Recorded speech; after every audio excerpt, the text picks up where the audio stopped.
Tonight we're going to see if we can survive the night in the middle of winter in January in the desert. Now, it doesn't get quite as cold here as it does in the Colorado mountains, but it still gets cold. And the rangers have told me that I should expect it to get down to freezing tonight, which has me a little bit concerned because I came out to do this kind of last minute, quick, ultralight, fast packing trip here in the deserts at Joshua Tree National Park. But I came with the bare minimum. Now, I've planned out, because I did talk to them ahead of time and put a lot of plans into what we brought. But I really wanted to just take this opportunity. I haven't really slept in one of these in a while. And so I thought this would be a great chance for me to test out some of my survival skills and being able to, for me, a lot of times when we get out, you never know when your gear is just something's gonna go wrong. Maybe your tent goes blowing away, or it gets ripped apart, or the poles break and you don't have the right stuff to fix it. And so a lot of times when I'm going out for longer trips, I'll take an emergency bivy with me. And so I wanted to take the opportunity tonight to take this opportunity out into the desert. We had a beautiful day today. I got out and did some amazing fast packing. Ran 19 miles today. We're gonna do a total of 24 for the couple days here that I'm here, just doing a quick trip in. And just got to see some amazing parts of the national park. And the day, it was pretty decent today. It got a little warm. I think it got up to, high 50s, maybe even low 60s in the day, but it was a sunny day. And so running out in the desert, I found myself warming up a good bit, but the sun dropped behind those hills just about an hour ago, and I'm already starting to get chilly. So them telling me that there's a good chance that it gets down to freezing doesn't surprise me, because the temps are dropping fast out here. And the challenges that you have in the desert a lot of times too is that there's just no windbreak. There's nothing really to break the wind from blowing across. There's no major trees. You can try to find some rock outcroppings, which is what I've done tonight, to be able to try to at least get a little bit of break from the wind. But you're gonna have some wind chill added into the night too as well. So I brought with me for this trip a nice quality Nemo Tensor all-season air pad, because I really wanted to make sure that I was fighting the battle of not losing cold to the ground. I didn't want to just do a small foam mat, because those typically don't have very high R values. This one has a really amazing R value. I believe it's 5.4. And so I know that this pad will do well at allowing to keep the ground from trying to steal any of my warmth throughout the night. And then in here, I've got a 30-degree quilt that I brought. And so this is the lightest weight quilt and sleeping bag that I have out of all of my collections. And so I brought the lightest thing that I had, because I wanted to be light and quick today out on the trail with fast packing. But I am a little concerned. This is rated for 30 degrees, but I've had it for a long time. And as you guys know, as you continue to utilize anything with down in it, it slowly and surely over time loses a little bit of its loft. And so I'm a little nervous, I would say, about tonight, about whether or not it's gonna keep me warm enough, as we go through the night. But we'll see. Now, I am also in the outdoor research Bivy. And so I'm also hopeful that having this so close to the quilt also will help keep the heat into the quilt in the system too, which will also add some warmth to what I have going on as well. And then for a pillow, nothing major here. I've just got this is a Big Sky International air pillow. It's the lightest pillow that I've ever had on the market. It's just a basic air pillow, but I've added a buff around it to give it a little bit so that it doesn't feel as cold. And then I've also stuck my sun hoodie in there to give it a little bit of cushion on top of it as well. So I'm hopeful that I'm gonna stay comfortable and hopefully not too cold from that. I'm wearing an insulation. I'm gonna keep probably this on for the night. This is a fleece hybrid from Outdoor Vitals. I run in this a lot of times and other things. I know it will keep me warm for that. I'm hopeful that I don't necessarily need it, but I am gonna wear this tonight so that I make sure that I stay somewhat warm throughout the night.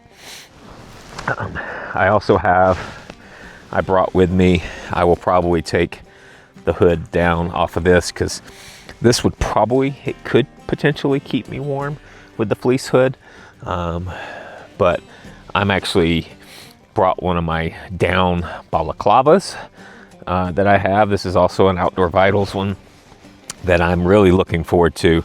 I only get to use these a few times a year when I'm really doing some serious winter camping, but I've loved them. And so I think this is just gonna help give me a little bit of that extra, because I really hate it when my ears get cold. To me, that's one of the things, if you lose a lot of heat through the top of your head. And so there's been times where I've tried to do things like wear a beanie or just wear the hood on some of these pullovers.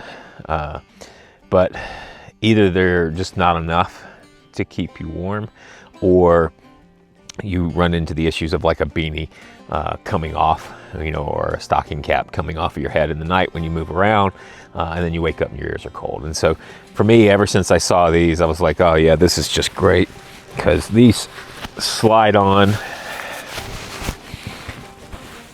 and will definitely keep you good and warm. And I can even, if I'm really start to get chilly, I can even cinch it up enough to where it would do well there. But I don't know that we're gonna get that cold tonight, but I'm looking forward to having this on as well as we go through the night. But these are the things that I have. I wanted this to be a quick trip out, and I wanted to go as lightweight as we could so that I could really cover a lot of distance out here for the desert. But am I 100% sure that I'm not going to be cold tonight? I'm not. But we'll see how the night goes. I'm really kind of looking forward to it. There is one positive, I think, for the night, is that it was a super clear day today. So I'm hoping to have some beautiful stars to be able to look up at for the night as we kind of go through the night. But with it being in the middle of the winter, we get a really long night.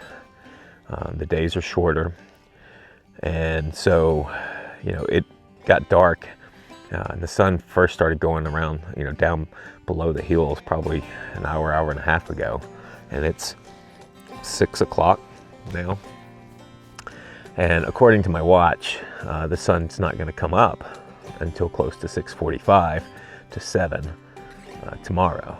And so that's pretty much close to 14 hours that I'm going to have of darkness and cold that I'm going to have to try to survive. As the sun went down, I think I might have mentioned, but it's already starting, the temperature's dropping quickly. I've already kind of climbed in here. Just got through having dinner a little while ago. Unfortunately, I did not bring a stove for this, because another one of my tricks a lot of times for staying warm in cold weather is to eat something warm at the end of the night, or even put a hot water bottle in your sleeping pad or in your sleeping bag. There's many different tips that you can do. Drinking some hot water before bed, just helping increase that internal core to help you stay warm. But I don't have any of those to really help me out on this trip, because this was just a really quick trip, and I flew out over here, so I couldn't bring any fuel on the plane. And because it was such a short trip, I just chose not to try to deal with the buying of any fuel or any of those things. So unfortunately, I don't have some of those tips to be able to help me out. But I am full now. I did have dinner. I am going to just kind of lay here for a bit and watch the stars as they start to come out. I've got a little short story that I wrote myself a little while ago that I'm going to read again. It's been a while since I've read it as I edited it, and so I always like sometimes to reread those. And it's a perfect story that I wrote for trips like this, where you don't want to spend a whole lot of time. You know, one of the challenges I always had whenever I would go out on the trail and take a book with me is that you just get so caught up in a good book, and then you just don't want to put it down, and the next thing you know, you're staying up till midnight reading a book, and then you just don't get good sleep and you don't get good recovery when you're out on the trail. And so I wrote this first short story with the intentions of that it's not a really long story. You're going to read it probably in one night out on the trail, but I enjoy it. It talks a lot about being out on the trail and the things that we learn when we're out on the trail. And it's just a good thing to be able to read at the end of the day and give you something to let your mind wander to the mysteries and stuff that we have and that we get to experience out here. But then I will probably call it an early night because this is going to be a super short trip for me. I'm going to get up in the morning as soon as I have daylight and pack up everything really quick and then run back out. I've got about 5 miles, I think, 4 or 5 miles or so to get back to the trailhead and to my car in the morning, and then call this trip done. So now I've just got to see how well the night's going to go. Depending on how the night goes, you guys I may try to update you guys as if I have any challenges throughout the night. But if everything goes well, hopefully I sleep well, and hopefully you guys don't see me until in the morning. But now I'm just gonna relax a little bit, maybe read a little bit, and then call it a night. So hopefully I see you guys well and rested in the morning. Well, it's past 9 o'clock, getting close to 10. I'm already starting to get a little chilly. It's being half out of the bag. So I think I'm gonna go ahead and try to close up and get in the bag. See if I can get fully in the quilt and try to get warm.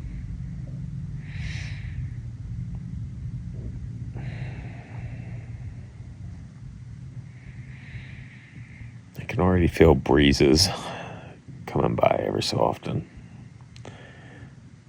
But hopefully I sleep well. If not, we'll give you guys an update throughout the night. But if everything goes well, I'll see you guys in the morning.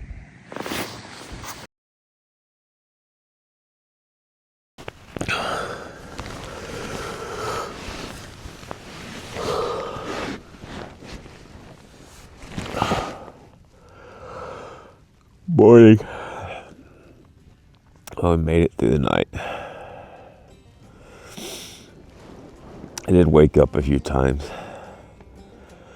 throughout the night, but mostly for normal things like just being a little sore from the day, needing to turn and stretch a little bit.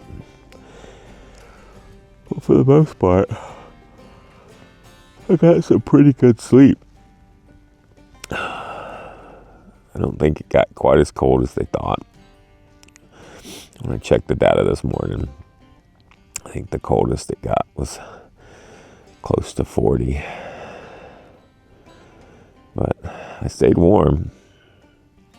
I stayed cozy warm most of the night. It definitely felt good.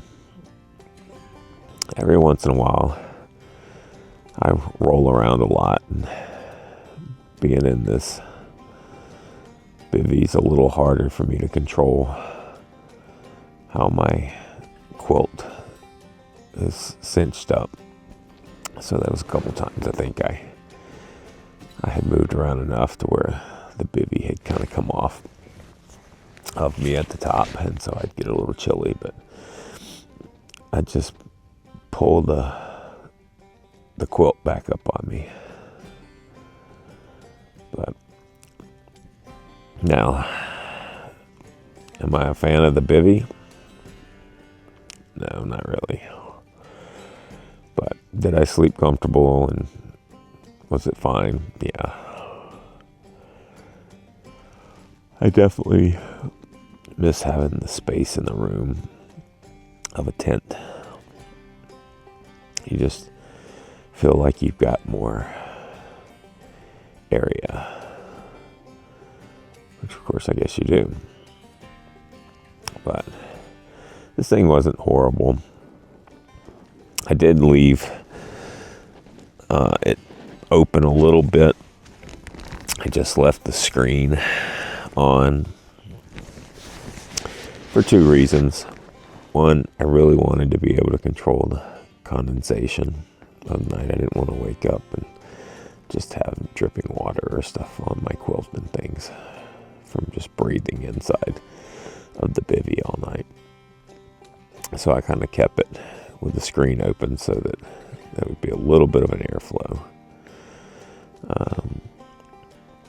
And then two, I wanted to be able to, whenever I woke up at night, be able to look up to the sky and see the stars, which I did many times, and that was so cool. So that definitely made it worth it. That was a fun thing to be able to do. The stars were just gorgeous here in the desert. But now the sun's starting to hit the horizon. They've all disappeared. I was hoping to get to see them a little bit more this morning. But the day is going to start. And it's really quick to brighten up everything here. Not quite used to that in the mountains. But overall, survived the night, stayed warm. Feels a little chilly out. We'll see. I need to get out and start getting adjusted to being out in the cold so I can get on the trail, pack everything up and get going. And unfortunately for this trip, we did it such a quick trip that I didn't bring a stove, so I don't have any coffee to get my day started. So I'm just going to have to get up and get moving. But this is a fun trip. It's my first time really staying out in the desert. I don't make enough desert trips. I should do this more often. And especially, man, when you do it in a bivy, you really feel connected to everything. I think, it's weird how you just get a tent that's really not that big, and it's not like it's that secure and you've got these major walls to protect you or something, but you do feel a little bit of safety, I think, in a tent. Whereas, in a bivy, man, you feel like you're right there with everything. Any noise you hear, I caught myself definitely feeling a little odd first thing as you were trying to lay there to go to sleep. Because any noise, it felt like it was right there next to you. But it definitely works for survival scenarios. Definitely highly recommend, getting one of those emergency bivvies. They don't weigh that much. You can toss them in your pack. Have it as a worst case scenario, especially if you're one of those types that you go out and you do a really long day of hiking, and you spend 12 hours out on the trail, but then you plan to come back to the car and go home for the night, and you think, oh, I don't need a tent or sleeping bag or those kind of things. You never know what can happen on the trail, and just having something just in case, making sure that you've got things to be able to get through the night if you had to stay the night. Would be smart to do. But this was a fun experience. Don't know that I'll be sleeping in the bivvy again anytime soon. Maybe this summer, if I want to do another quick getaway, will I do it again when I know the weather's a little warmer, and maybe I want to stargaze again. So maybe this summer I'll do it again. But definitely not going to be my go-to grab and go thing, because I'm definitely going to stick with my tent. But thanks for hanging out with me on this one. This was fun. And hopefully I'll see you guys out on the trail.